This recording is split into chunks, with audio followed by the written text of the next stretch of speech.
always on the go, but the day just won't be one without your Hollywood fix. Let Golden State Media Concepts Entertainment Podcast take care of that. An all-inclusive look of pop culture.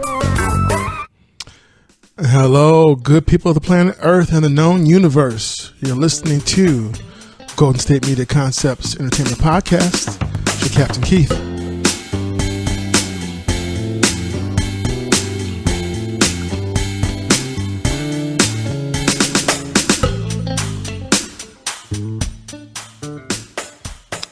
And today's entertainment podcast headlines: Mel B sues Lil Jon and the Donald and Douglass and Devito Joint.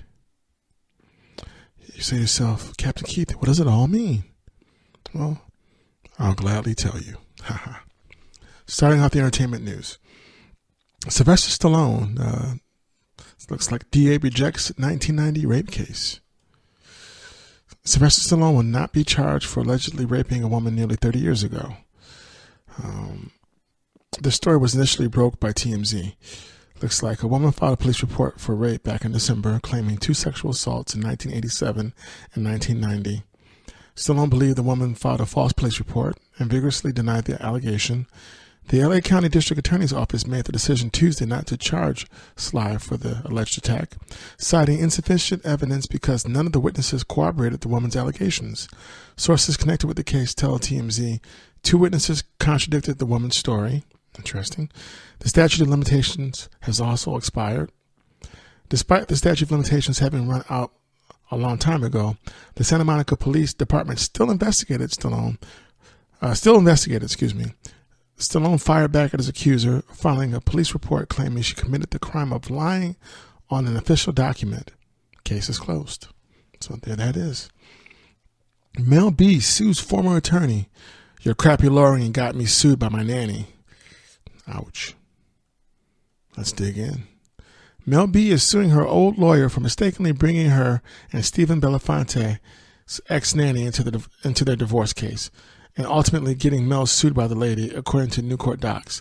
The Spice Girls singer just filed suit against Susan Weisner, who repped Mel during the early stages of her contentious divorce against Stephen, and successfully got a restraining order put in place against their nanny, Lorraine Gillies. In the docs that were filed by Mel's new lawyer, Sean Macias, which were obtained, Mel claims that Weisner improperly included a third party's name in this case, Lorraine, in her initial application for a restraining order against Stephen. She's saying that's a big no under California law, and that ended up getting Mel sued for defamation and invasion of privacy by Lorraine. On top of that, Mel says Weisner's legal bills were excessive, unconscionable, and not without realm of reason. And not within the realm of reason. Oh my. She's asking a judge to award her damages and wants Weisner to cover any damages that Lorraine might win in her lawsuit against Mel, which is still ongoing. We reached out to Weisner's camp and there was no comment. Alrighty. Cardi and Nicki to my lie detector. Maury tells us he's been trying to get Cardi on his show for 6 months to talk about Offset, but now he's certain the show with Cardi B and Nicki would be worthy of a primetime special. Yeah, of course you are. We know what that would do for you and your ratings. You have all to gain from that. Oh, man. Transparent. Although the Rivals tweeted Tuesday morning about being all love, Maury ain't buying it. As for who would come out on top in the lie detector test, he thinks there's plenty of guilt to go around. He also told us he and his staff's security guards are prepared for the worst should the ladies agree to the polygraph showdown. If Cardi B and Nicki Minaj really want the truth, one man is prepared to give them the truth, and his name is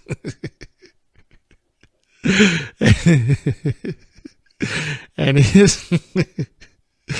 his name is Maury Povich.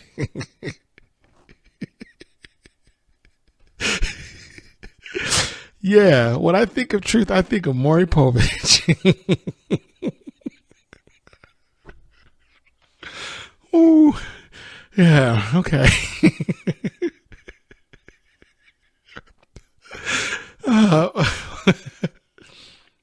I mean, this is actually, yeah.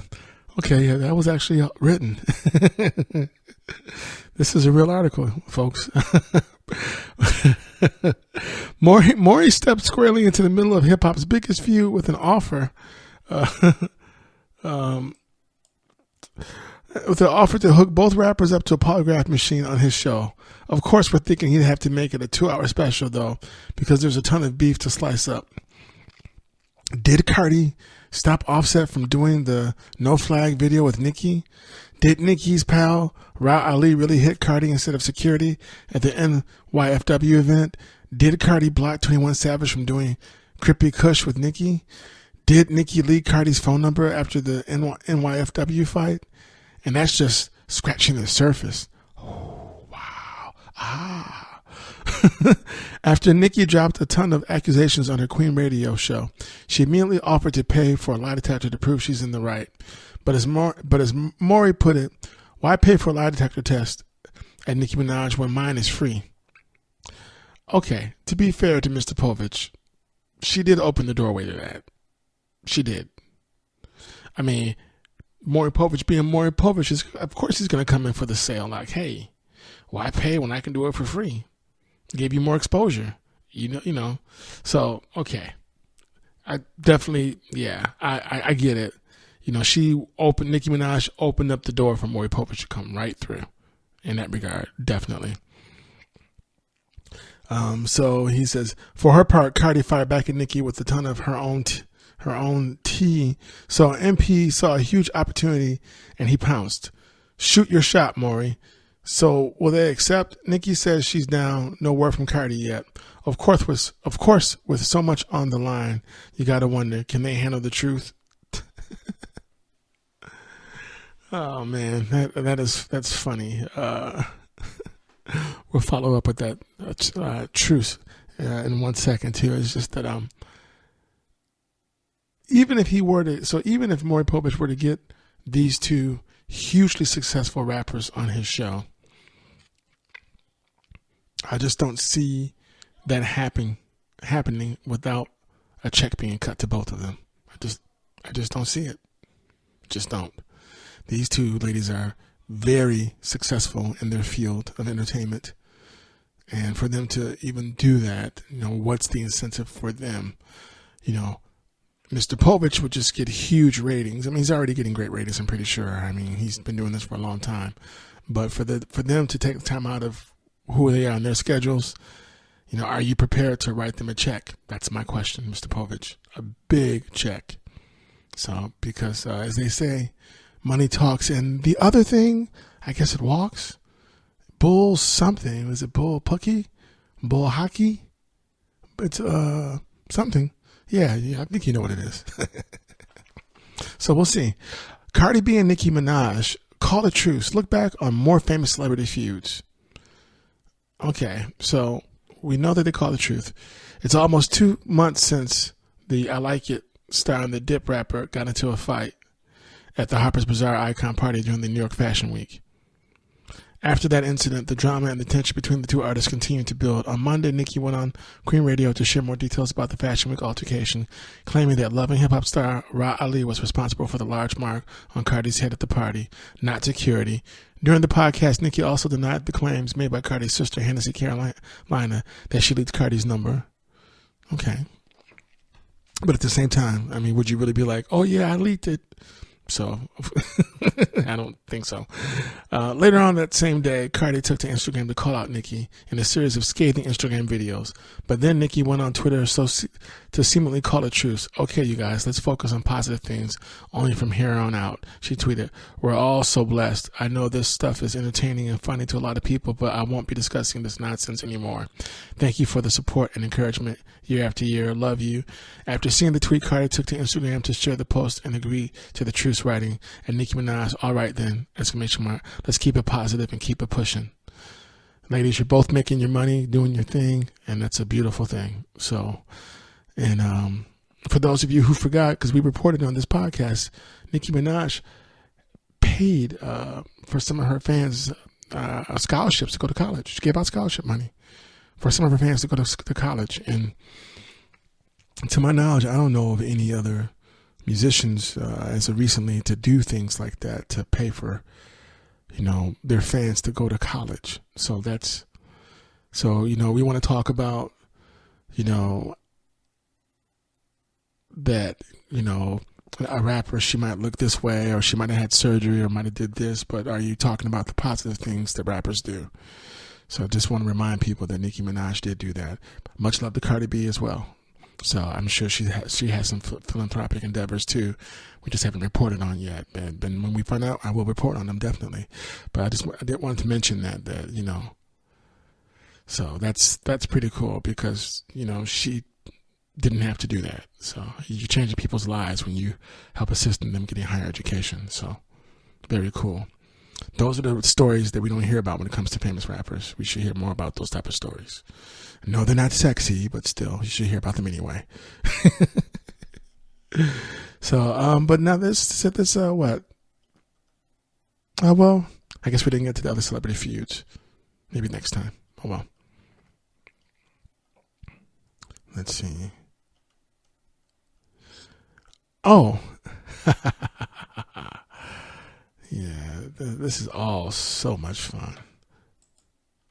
Emma Thompson tries to steal a kiss from Prince William. Yes, the famous actress, Miss Emma Thompson.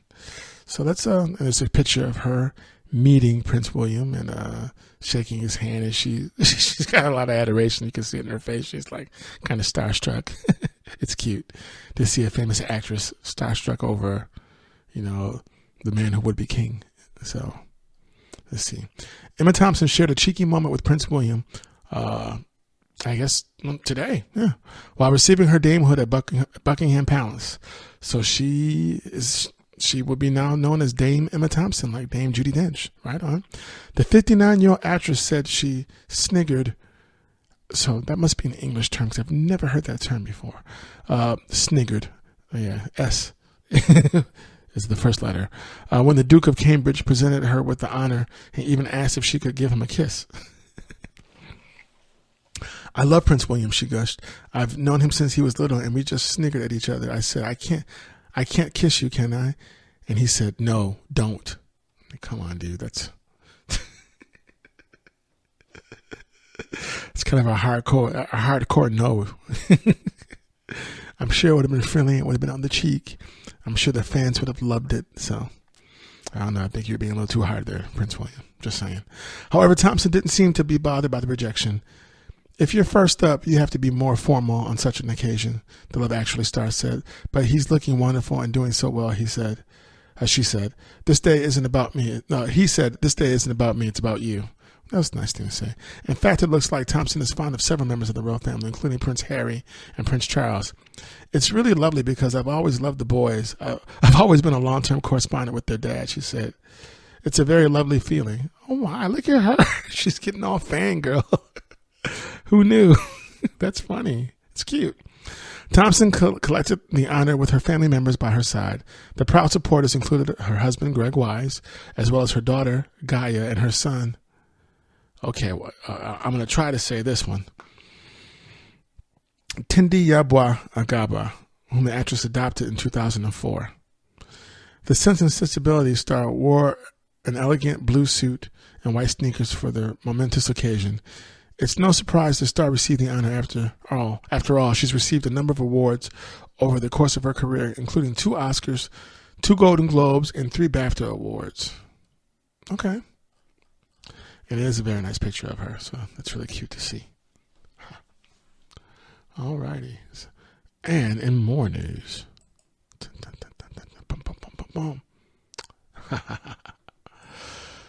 Says here, let's remind Donald Trump, just how much he knows Lil Jon. And I can also say, let's remind President Donald Trump, But yes, so many apprentice contestants, so little memory, the caption says. Earlier today, President Trump spoke to reporters at the White House to discuss the midterm election results. Yes, folks. And I hope everyone voted yesterday. But anyway, during the Q&A portion, however, one journalist had a question about some of the claims made by a few familiar or not so familiar faces. Michael Cohen recently said, "You call black voters stupid.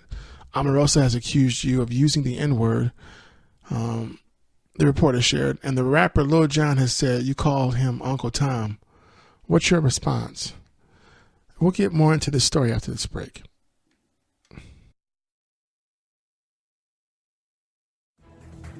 Want to find out what movies to go see? Then check out the GSMC Movie Podcast. It's your ticket to the latest movies, whether it's a new blockbuster event, romantic, comedy, or action flick. This show has got it all covered. They talk some what to go see now, don't bother, what's hot on Netflix, and everything in between. That's gsmcpodcast.com/movie-podcast. When it's all about the movies, it has to be this new show. Don't forget to like them on Facebook and follow them on Twitter. Visit gsmcpodcast.com for more info.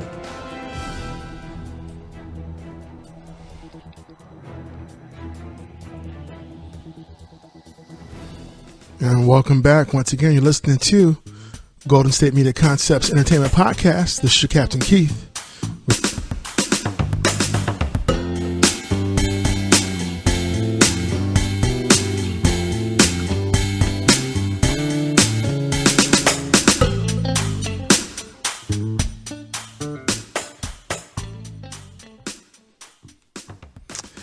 So we were getting into the Lil Jon President Trump connection. You ask, how is this possible? Well, let me let you know. Well, let me tell you. Let me show you. Let's dig in. So after the President of the United States called the first two claims false, he took it one step further in regards to Lil Jon's allegation. I don't know who Lil Jon is. I really don't. Donald shared before the reporter reminded him that he appeared on the Apprentice franchise. Oh, I see. I would never do that. I don't use racist remarks. And if I did, you would have known about it. I've never used racist remarks. Oh man, I love my job. The comments quickly got Lil Jon trending on Twitter and the internet, determined to prove our commander-in-chief knows who the rapper is. For starters, the man behind the hits including Turn Down for What? And Out of Your Mind appeared on the 4th season of Celebrity Apprentice, where he made the final 4. And when the 6th season turned into an all-star Celebrity Apprentice, the artist returned to compete and made it to the final 4 again. In fact, an episode from the finale has surfaced on YouTube that shows Donald praising the contestant. There was somebody that I thought was just an amazing player. He was special. He explained before awarding Lil Jon's charity, American Diabetes Association, $100,000. In fact, when I fired him, I took a lot of heat. People were going crazy. And thanks to the beauty of Twitter search, users can now see just how much Donald has tweeted about the rapper in recent years. At Lil Jon once again made it to the final 4, a true talent and great friend to Celeb Apprentice at Apprentice NBC. Great job, he shared in May 2013. Another post from July 2014 read, "Thanks at Lil Jon for coming to my defense in Rolling Stone magazine. As I have often said, you are a terrific guy." Perhaps the president just had a really long night of watching the election results. Maybe he can't remember all contestants from the show's 15 seasons. Whatever the case may be, it's safe to say he knows who Lil Jon is now. And to be fair, 15 seasons is a lot. But there's a nice picture of the two of them together. And President Trump has his thumb up, a thumbs up sign he's gesturing, and he's wearing his red tie, and Lil Jon's got his big sunglasses on. Yeah, it's a photo op. But this is I'm pretty sure this is before he became president, though. But yeah, so very cool. So that's an interesting story. I didn't even know that Lil Jon and him knew each other. That's very fascinating. So Turn Down for What? Okay. Very, very interesting. And in more news, don't tell G-Eazy, but Halsey and John Mayer are hardcore flirting. I know you were dying for me to tell you the story, right? So let me do it. So, picture of Halsey and John Mayer, 2 different pictures side by side. What's going on between singers Halsey and John Mayer? The 24-year-old and 41-year-old have been acting rather flirty on Instagram following her breakup from G-Eazy, who's 29. Halsey and the rapper recently called it quits for the second time, following a month-long split over the summer. Earlier this week, Halsey posted on her Instagram stories a video of her and Mayer FaceTiming, captioning the clip, 7 a.m. carpool karaoke with John Mayer. Mayer, known for many past relationships with famous women, has also been sliding into Halsey's Instagram comments recently. On Monday, the singer posted a YSL Beauty lipstick ad on her page. Mayer commented, "It's saying that my billing address doesn't match with the one of my credit card. I've never had this problem before. Can you text me? Thanks." Wow. And then a reply at John Mayer wrote you a song with the help hotline. Hashtag in the chorus. Halsey replied, "Sending MP3 now." This is crazy. This is all on Twitter, apparently. On October 25th, 2 days after E! reported Halsey and G-Eazy's latest split, Mayer commented on a photo the singer posted of herself on stage at a concert. She captioned the pic, 38 degrees Fahrenheit. Mayer replied, "That's 2,706.483 kelvins for you thermal nuts." Cheeky. He later liked a photo Halsey shared showing her dressed as a bikini-clad Poison Ivy for Halloween, as well as another pic and video of her performing on stage. Mayer has also liked Halsey's images before her recent breakup. On October 7th, he liked a pic she posted of her wearing a black bodysuit writing, Mine is the like of a gentleman." Halsey did not respond publicly. Wait a minute. Picture her in the black bodysuit, and he writes, Mine is the like of a gentleman." It just sounds kind of creepy, but okay. The two have known each other for a while. "I met John Mayer at a bar. We're like platonic mates now," Halsey told Billboard in 2017 in August. "If I think something is funny, I run it by him first because he's a comedic genius." Really? When I think of comedic geniuses, I don't think of John Mayer. He'll tell me if it's funny, but he'll tell me if it's not. I started answering people on Twitter by their first names. Someone would be like, "Halsey effing sucks," and I'll be like, "Stacy, wow, calm down." He loved that. Last December, Halsey posted on Instagram a couple of photos of her sitting with Mayer. Yeah, they're on the couch and look pretty comfortable. This photo, her hair's blonde and it's short. She looks really cute in that picture too, actually. Looks nice. Okay, yeah. Well. And then her Instagram post, or is this, yeah.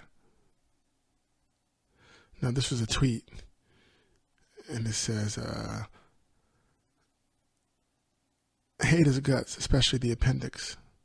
Because they're joking around. Interesting. Okay.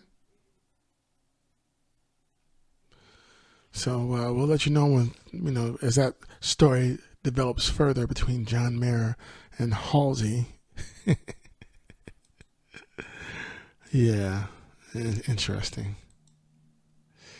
I feel like a soap opera as the Young and the Restless over here, as the world keeps turning, as the world turns, I tell you. And in more news, Ariana Grande continues to mourn Mac Miller. She states he's supposed to be here. Let's see. Let's get into that story. It's been 2 months since Mac Miller's sudden death, and Ariana Grande is continuing to mourn his passing. It's understandable. The rapper, a.k.a. Malcolm McCormick, passed away in early September at the age of 26.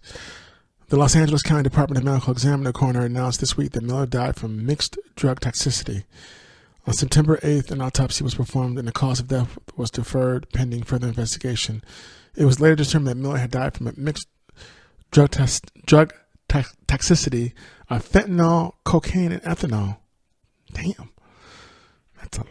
That's quite a combo. The manner of death was certified as an accident. After news broke of Miller's passing, his ex-girlfriend Grande was one of many who publicly mourned his death. Grande first took to social media one day after Miller's passing to post a black and white photo of him staring up at the camera.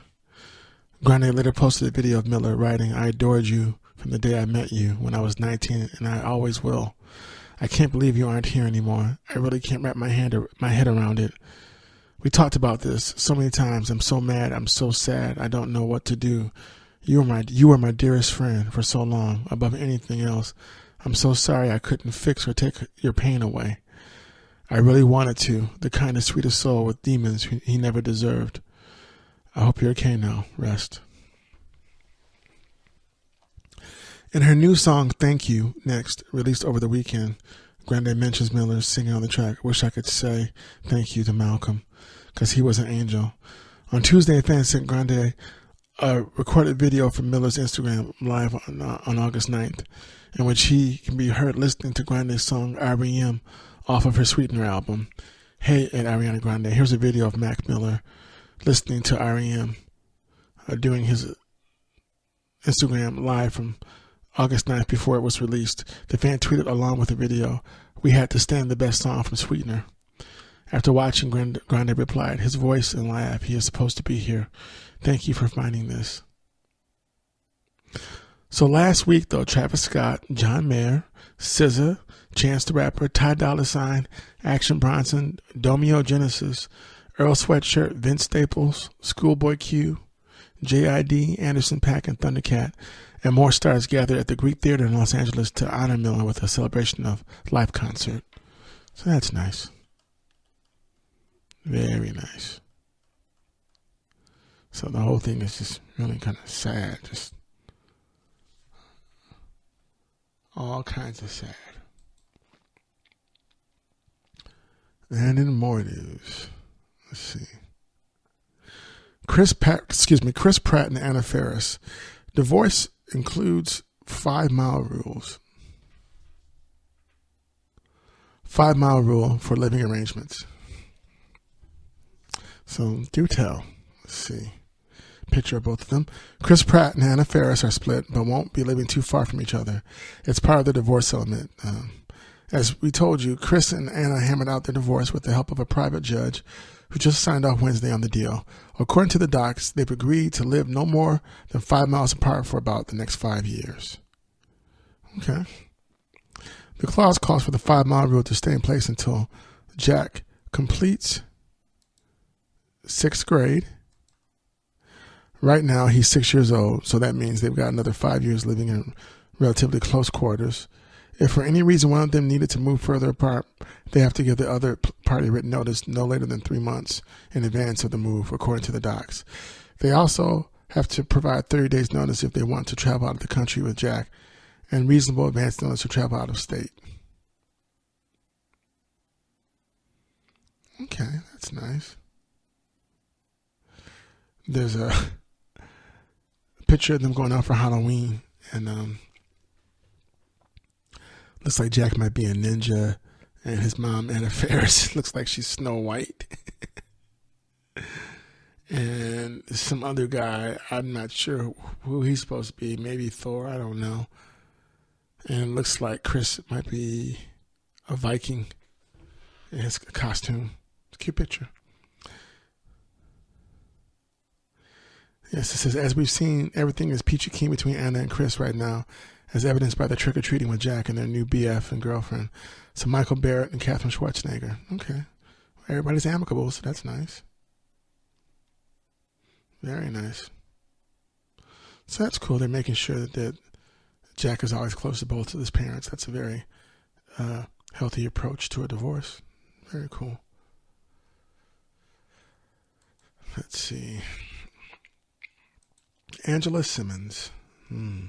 Angela Simmons' ex-fiance, alleged killer, turns himself in and charged with murder. So Angela Simmons is the daughter of famous, iconic rapper Joseph Simmons, also known as Reverend Run, from Run DMC. So this is definitely a sad tale. The man who allegedly shot and killed Angela Simmons' ex-fiancée has turned himself in to the authorities. The lawyer for Michael Williams states Williams turned himself in to the Atlanta Police Department just a moment ago. The 44-year-old has been charged with murder. I mean, what's going on with this? There's a mugshot of this guy, and he looks like, let's just say he doesn't look too friendly. So what's really going on? And we'll get more into the story after this break. Tired of searching the vast jungle of podcasts? Now listen close and hear this out. There's a podcast network that covers just about everything that you've been searching. The Golden State Media Concepts Podcast Network is here. Nothing less than a podcast bliss with endless hours of podcast coverage. From news, sports, music, fashion, cooking, entertainment, fantasy, football, and so much more. So stop lurking around and go straight out to the Golden State Media Concepts Podcast Network. Guaranteed to fill that podcast itch. Whatever it may be. Visit us at www.gsmcpodcast.com. Follow us on Facebook and Twitter, and download us on iTunes, SoundCloud, and Google Play.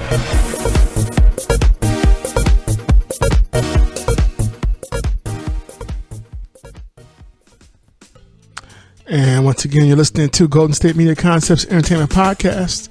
This is your Captain Keith. And we're got some more stuff for you.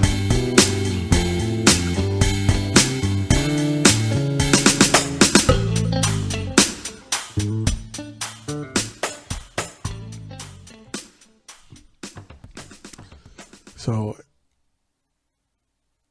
the attorney, Jackie Patterson, tells us his client denies the allegations that he shot and killed Sutton Tennyson, Angela's ex-fiancé and father of their child. And we reported, as was reported, Sutton was shot and killed over the weekend at his home. Cops said they found him dead in his garage with multiple gunshot wounds. Cops added Sutton was talking in the driveway with another man when the conversation got heated and he was shot. The suspect fled in the car. That doesn't sound good at all. Following Sutton's death, Simmons said, "Thank you for leaving behind my greatest gift. I'm hurting. I'm numb. Thank you for the outpouring of love, everyone. I can't believe I'm even saying rest in peace, Sutton. I promise to hold SJ down in every way, I promise." Williams has been charged with murder, aggravated assault with a deadly weapon, and possession of a firearm during the commission of a felony. So this is really a sad story. It's crazy. Wow.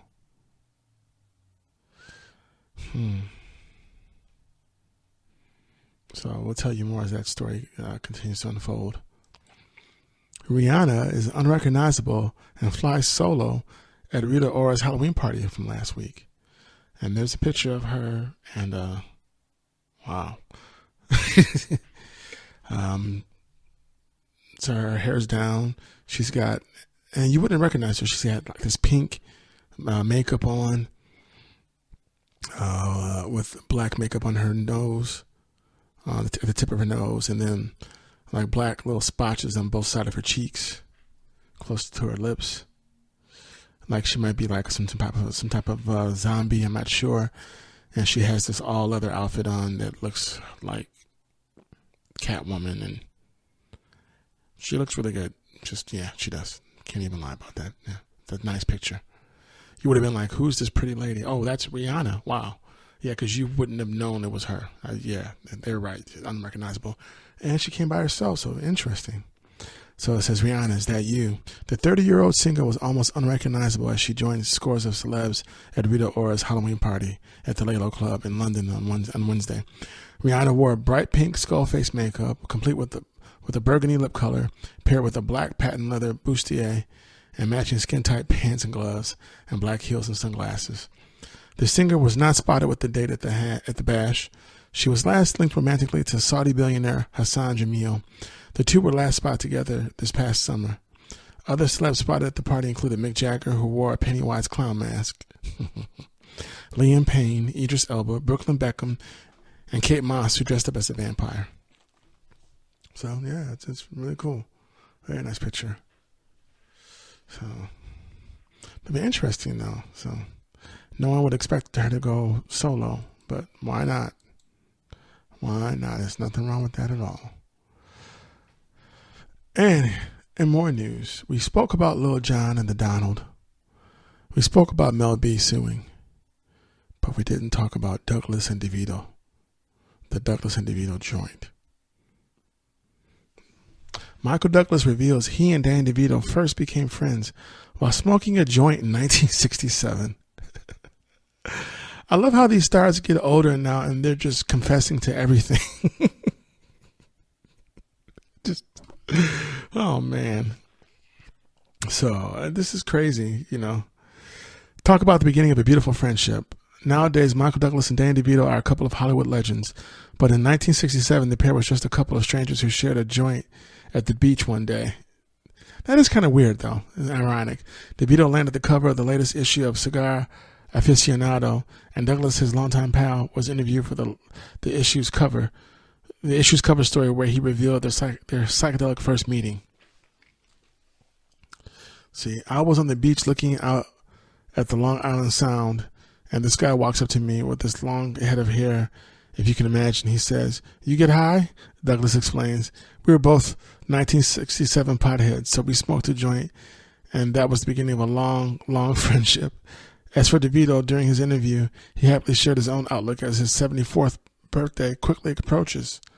Wow, he's going to be 74. That's crazy. Okay. Couldn't even tell. I hope I live as long as I can and have fun while doing it, he says. You got to look at the bright side. I don't have projects in my mind or thoughts about what I want to do once I leave this table. I visited a lot of places and I'd like to see more. I don't know what will happen. I just look forward to the next step. When I was a kid, I always learned the lesson that things are just things. He also shares, your bike got stolen? Well, that's tough, but it ain't the end of the world. Really, it's tough. It's just tough. I mean, it's stuff. It's just stuff. You're going to get crazy about things?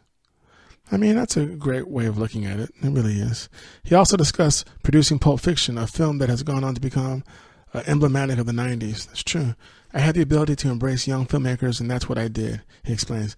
I felt I was somebody who could protect their integrity, to support them and keep others from tampering with their ideas or vision. They turned Pulp Fiction down at TriStar because it was too dark. Meanwhile, their big film of the moment was Cliffhanger, with people hanging off of cliffs. I remember we had 20 walkouts at the first screening of Pulp Fiction, he continues. If someone handed me a 155-page script today by a basically unknown person who had the spirit and commitment that Quentin Tarantino had, I'd get that movie made. I'm going to hold you to that, Mr. DeVito. I'm going to hold you to that. DeVito's issue of Cigar Aficionado is on the newsstands now. So that's very cool. Who knew they met that way before they became big stars? Very interesting. So let's see. And in more news.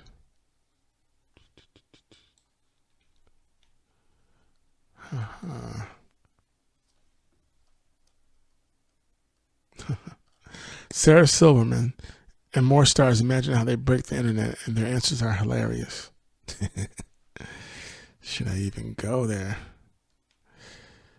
With Miss Silverman, looking forward to Wreck-It Ralph. So let's see what she has to say. And everybody else. Let's see. We've seen it all before. We'll see it again. Which celebrity will be the next one to break the internet? Kim Kardashian did in 2014 when she showed her bare butt on the cover of Paper Magazine. Beyonce also did in 2016 when she dropped her secret album Lemonade. Now some other celebrities are taking their best shots. Let's see.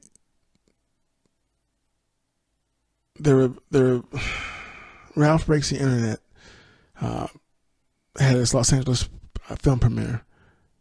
And when asked what viral trend she thinks would captivate social media on her behalf, actress Jane Lynch teased, "Oh God, just show any part of my naked, my body naked, and that would break the internet," she continued. People would be going, why does she do that? Her co-star Jack McBrayer then laughed off her response. No, it would be a celebration, he said. It would get a lot of hits, though. You know that. Sarah Silverman, however, was more inspired by Queen Bee. I'm actually releasing Lemonade 2 tomorrow, the comedian joked. John C. Reilly also took his response in a different direction. I don't want to know. I used to earn it every day, he said. I don't want to break it, you know. Okay. So I thought those responses would be a lot more, you know, excitable than what they were. Sorry about that, folks. Oh, well. It's news, though. Riverdale star Marisol Nichols files for divorce from husband. According to their divorce docs, Nichols lists the couple's date of separation as October 23rd. She contributes irreconcilable differences as the reason for the split, is asking for physical custody of their daughter and joint legal custody. Nichols also wants spousal support. Riverdale star Marisol Nichols, who plays Hermione Lodge on the CW show, has filed for divorce from her husband. Nichols married Taron Lexton, a cinematographer, in 2008, and filed docs to end things on Wednesday. The two have one minor child together, a daughter named Rain India Lexton. Nichols has been a regular on Riverdale since the show's beginning in 2017, playing the wife of Mark Consuelo's character, Hiram Lodge. Nichols got her start as Audrey Griswold in Vegas Vacation in 1997. She was also a cast member on the Fox show 24. It's unclear what led to the split, and she also appeared on the TV series Teen Wolf from MTV. That's the first time I actually saw her. So sorry to hear that she's going through a divorce. That can't be easy. Not at all. Let's see.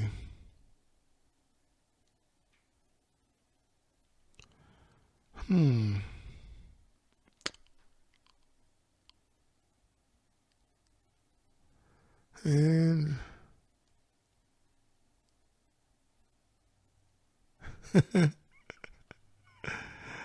oh yeah.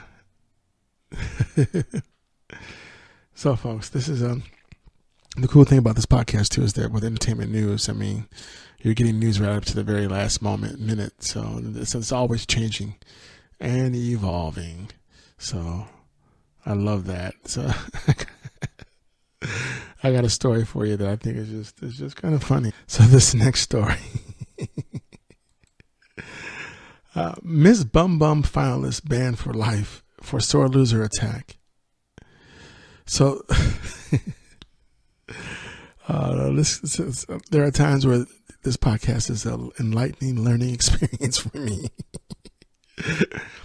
The Miss Bum Bum finalist, who flew into a rage on stage claiming the winner had a fake ass, is now asked out of a future body of all future booty competitions. We're told the loser, Aline Uva, is donezo with the Miss Bum Bum brand. You'll recall Ellen Santana won Brazil's final showdown this week, but things quickly went south after Aline rushed Ellen and ripped off her sash, claiming Ellen's ass was surgically enhanced and hers was the only natural one on stage. We're told the folks who run Miss Bum Bum were so upset at Aline, they've already removed all of her pics and videos from their website. So there's a picture of all the ladies who competed. Aline Uva and then Ellen Santana. And they're on opposite sides of each other. And as for the fake asses allegation, officials say Aline should have spoken up back in August when all the contestants lined up for a photo while holding their x-rays to prove all the junk in their trunks was natural. We're told Aline had zero beef at the time. I mean, that story just makes my jaw drop to my desk and to the floor for multiple reasons. The fact that a woman got upset about this, and the fact that there's actually a beauty contest called Miss Bum Bum, where it highlights women's butts. I mean, wow. I mean, there has been criticism in regards to the traditional beauty pageants and how they're ran. So I'm just still in shock that there is a Miss Bum Bum beauty contest. Wow. And that there was an argument over someone having a buttocks that was surgically enhanced. Yeah. Wow. Yeah, folks, that was a real story. And that was not fake news. Not at all. I'm just like, okay. So, yeah, that happened. Still just like, wow. I'm sorry. I'm just still like, I just can't, I'm just like absorbing all of that right now. Really am. And more entertainment news after this last break. Golden State Media Concepts bring you Book Review Podcast, a haven for bookworms of all ages and the widest genres, from mystery to memoirs, romance to comedy, fantasy to sci-fi. If you love to read, this is the podcast for you. It's the Golden State Media Concepts Book Review Podcast. And once again, you're listening to GSMC Entertainment Podcast. This is your Captain Keith, and I've got some more entertainment news for you.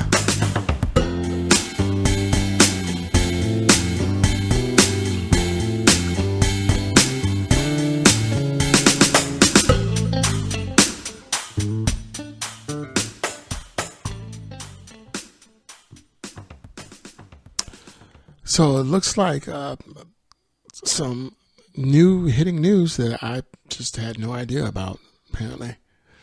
Idris Elba is People's Sexiest Man Alive for 2018. Yeah, did not see that coming. Pretty cool. Okay, so let's get into the story. Idris Elba named People's Sexiest Man Alive. He's still not James Bond, but for now, this honor will do. British actor Idris Elba has been named People's 2018 Sexiest Man Alive. He is the 33rd man to hold the title and appears this week on the magazine's cover. Nice picture of him. Let's see. And then looks like on Twitter, he put, it's an ego boost for sure. Elba told the publication, I was like, come on, no way, really? When he first learned he had been selected. Looked in the mirror, I checked myself out, I was like, yeah, you're kind of sexy today. The Thor star joked. But to be honest, it was just a nice feeling. It was a nice surprise. An ego boost for sure.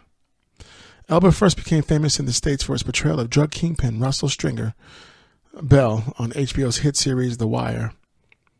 So HBO is owned by CNN's parent company. Did not know that. And since then has branched out to the big screen. His early days were far from sexy, Elba said, growing up tall and skinny at an all-boys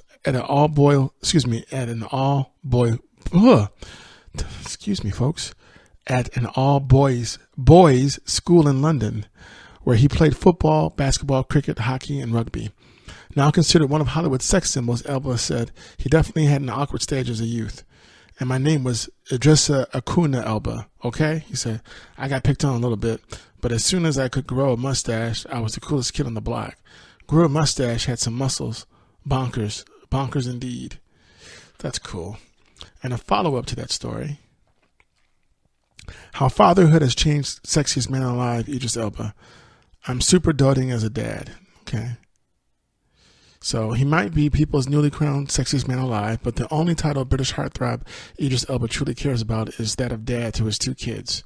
The actor says his happiest moments were when his daughter Isan, 16, and son Winston, 4, both from past relationships, were born. Just watching that whole process come to life, Elba says in this week's issue of People, being a witness to the birth of my children, happy and healthy, is the biggest, most best thing ever. Wow, okay. So, has he ever been an embarrassing dad? Plenty of times, Elba says, laughing. But I tend to be conscious of my daughter's space. I'm super doting as a dad. Big hugs, kisses, a lot of love yous, and all of that. I'm sure my daughter's like, all right, Dad, chill out. My son, he gets it, but he's still at that age where he loves a cuddle. Elba, 46, insists he can see himself in both of his kids, from physical traits to their personalities. My children are extremely shy, and I'm quite shy in reality, he says. Both my children overthink everything. Sabrina and I have a joke. What's the backstory? Because I'm always asking, there's no backstory. The pizza's late. But why? What's he doing? And my children share that trait.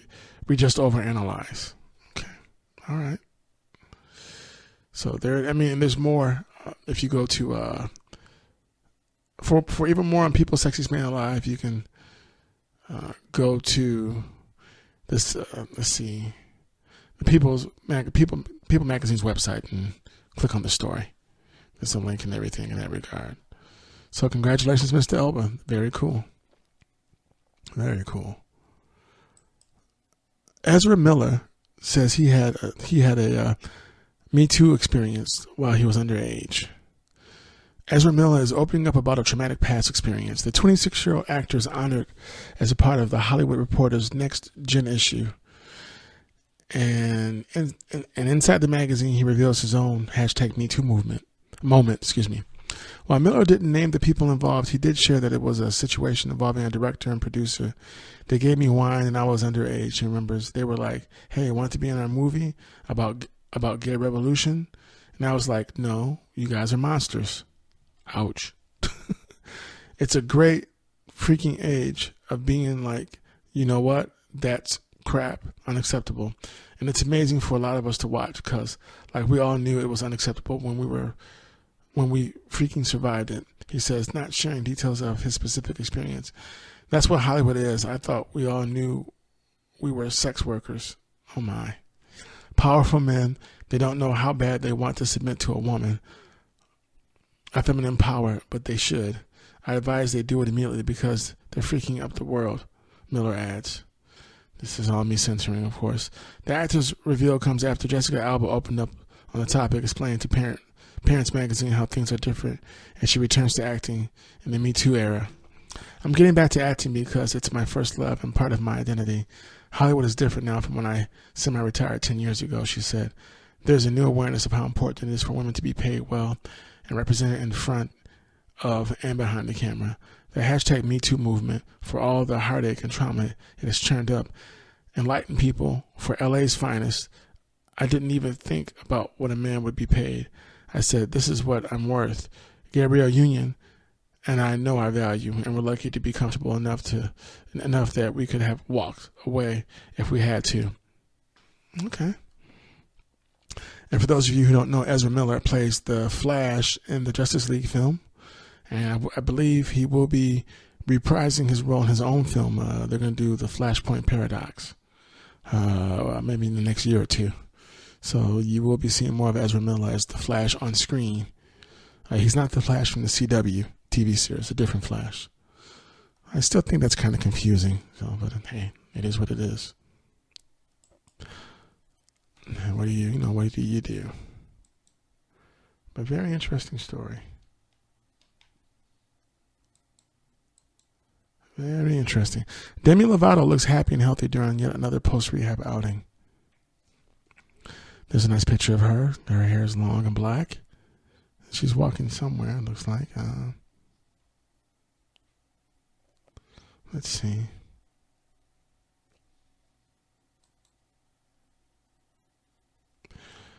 Demi Lovato is getting back into the swing of things.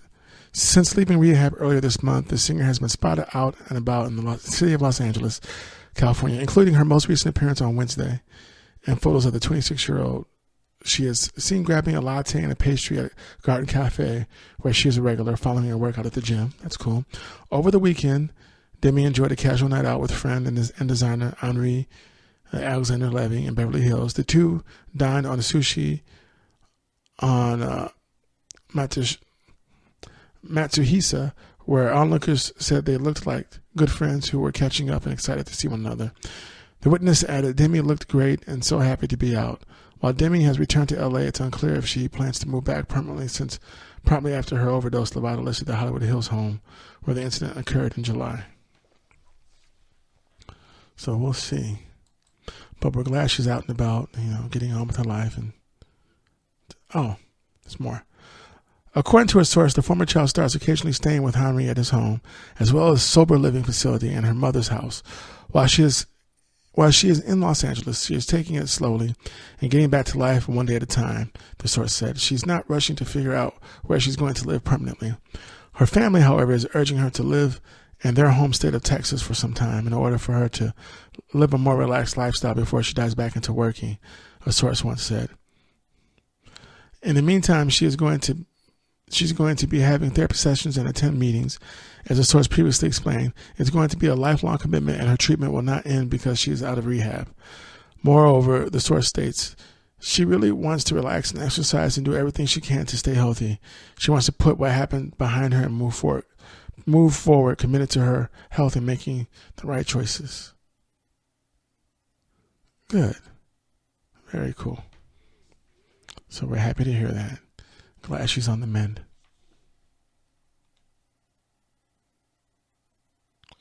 So, and it looks like, I believe I may have one more story for you. Swiss Beats. Buy my painting. It's for a good cause. Swiss Beats he's a famous hip hop producer from Rough Riders. Yes. He's worked with all kinds of people. And he's also the husband to Alicia Keys. Swiss Beats is doing an awesome thing to raise money for the next generation, auctioning off one of his original paintings to help raise funds for children in need. The legendary producer has become a major player in the art world. Jay-Z and Beyonce own a few pieces of Swiss's work, and he's auctioning off the painting he created alongside Raquel Harper from tonight's episode of Rack Rants on BET, with all of the proceeds going to charity. Okay. Swiss's painting is a must-have for any hip-hop or art collectors, and all proceeds will go to Children's Rights, a national watchdog organization fighting for abused and neglected children in the U.S. You can bid on Swiss's painting here and support a good cause. It's interesting looking. Okay. I mean, there's all these strokes in different colors. I'd have to see some other paintings of his. That one I'm like, okay. I mean, it's kind of cool how it looks, but I want to see the other stuff. I guess it's very abstract looking. The auction winner also receives Raquel's original signed portrait of Swiss and DMX. Yes, that's what she was going for. Rack Rants airs Tuesdays at 11 p.m. on BET on the West Coast. And if you have Dish or Direct TV, it's on at 8 p.m. Okay? So that's cool to know. Let's see. And I wanted to sneak in like a mini review. So I don't think I spoke about, did I speak to you guys about Venom? So I saw the movie twice now, so you know what that means, right? That I actually like the film. Stars Tom Hardy. Good movie about a reporter who he's an investigative journalist, and he's engaged to a lawyer, a corporate lawyer. And what's going on is he gets hired to interview this prominent philanthropist and scientist who's diving into space exploration. This philanthropist / scientist who has a rocket ship company is so deep into space exploration that he actually has a rocket ship come back to Earth, and it's got alien DNA on it, live alien DNA, which we find out later is called symbiotes. And basically, you find out that he is trying to take that alien DNA that he retrieved and merge it with a human host to see what will happen when you do. He's trying to, take the next step of evolution. He believes it's with humans and aliens. So, but what this philanthropist scientist, who's very shrewd and has questionable experimental practices, what he doesn't realize is that in his attempt to take an alien symbiote or alien life form and merge it with a human being, he's successful, but not the way he thought it would be. It winds up being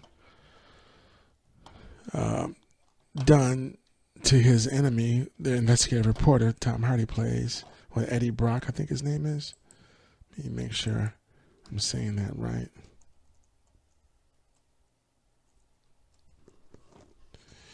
I believe it's Eddie. Let's see.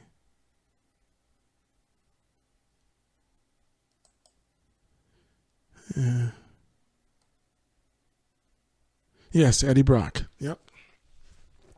So basically, Eddie realizes that this philanthropist is just full of crap. He doesn't like him. So he had promised his boss he was going to do a puff piece interview, play a corporate game. But when he gets to the philanthropist's facility, and his name, let me give you his name, Carlton Drake, played by Riz Ahmed. When he gets to Carlton Drake's facility, his business, he just kind of flips on him and starts digging into him about some questionable practices that he's been accused of. The interview goes bad. Basically, Carlton makes sure that Eddie loses his job because he wasn't supposed to do that when they had the interview. The interview was supposed to be good marketing and promotion for his company and to sway public opinion to get them more involved in what he's trying to do. Basically, what happens, Eddie winds up combining with the symbiote, and the symbiote's name is Venom, and it changes his life forever. And when you watch it, it's an amazing film. I really enjoyed it. It's gotten mixed reviews, but I'll tell you this much. I was not a Venom fan at all when the comic book came out because of how the original origin was that it was a costume that Peter Parker got in the Secret Wars from outer space. He used the costume. It was all black with white with a white inlay. And it was a cool costume. All Peter had to do was think and it would pop on. He would pull his hand out and it would open up his wrist so the spider webs could come out. I loved it, but apparently some old school fans didn't like it. So they wound up changing it and making it a costume that came to life and became Venom. And Venom was like the anti-hero who didn't like Peter Parker or Spider-Man at all. But it has Spider-Man origins. But when I watched this movie, Venom was funny and dark, and I enjoyed it. I really did. It was a cool film. I'm curious to see the uncut version of it, but I liked it. On a scale of 1 to 10, I recommend this film. I'd give it like an 8.5. And Tom Hardy's a great actor anyway. You can watch him in anything. He did a great job playing Eddie Brock. And Michelle Williams plays Anne Wei-Ying, his girlfriend, who's the lawyer. And like I said, Riz Ahmed plays Carlton Drake, who's basically the philanthropist with questionable experiments going on. His character's good to watch. I mean, it's fun. It's a good. It's a really good movie. I really enjoyed it. So if you're looking for something different, not your typical superhero film, this definitely fits the bill. And we may see him in the Marvel. We might see him in the Avengers universe because he's a Marvel character. So we'll see. Well, good people of the planet Earth and the known universe, thank you for listening to Golden State Media Concepts Entertainment Podcast. This is your Captain Keith. I hope you had a good time. I know I did. Appreciate you all. And until next time, I'll see you somewhere out in space. You've been listening to the Golden State Media Concepts Entertainment Podcast, part of the Golden State Media Concepts Podcast Network. You can find this show and others like it at www.gsmcpodcast.com. Download our podcast on iTunes, Stitcher, SoundCloud, and Google Play. Just type in GSMC to find all the shows from the Golden State Media Concepts Podcast Network. From movies to music, from sports to entertainment, and even weird news. You can also follow us on Twitter and on Facebook. Thank you, and we hope you have enjoyed today's program.